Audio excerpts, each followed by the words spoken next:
working with insurance companies can be a nightmare.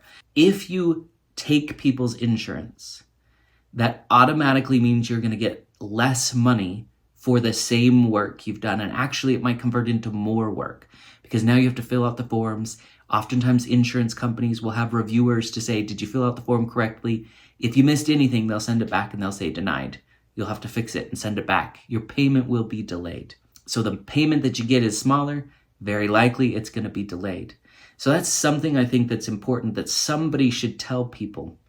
The second thing you got to do is you got to realize that if you're going to take insurance, you might undervalue your own work.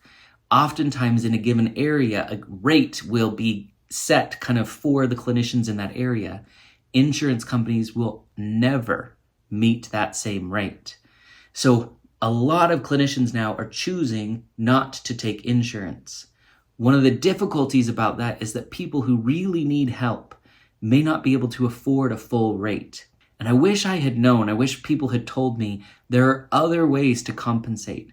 If you can get enough clients to pay your full rate, that means you might be able to have a portion of clients who you see on a sliding fee scale rate, where you reduce your rate, or you might do pro bono work.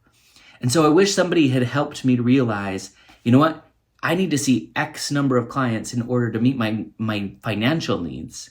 And that will leave me this many hours a week to do pro bono work or reduced rate work. And then I won't have to take insurance. The other thing that's really tricky about insurance is that they will require a diagnosis, they'll require a treatment plan, they'll require goals and objectives, which are all fine things if you buy into the necessity. Most people don't need a diagnosis, but for insurance purposes, they will be required to receive one. And that diagnosis can stick with them and stay with them for the rest of their lives. So now I have a moral and ethical conundrum that I have to manage and deal with. Do I want to give someone a diagnosis just so I can get reimbursed by insurance?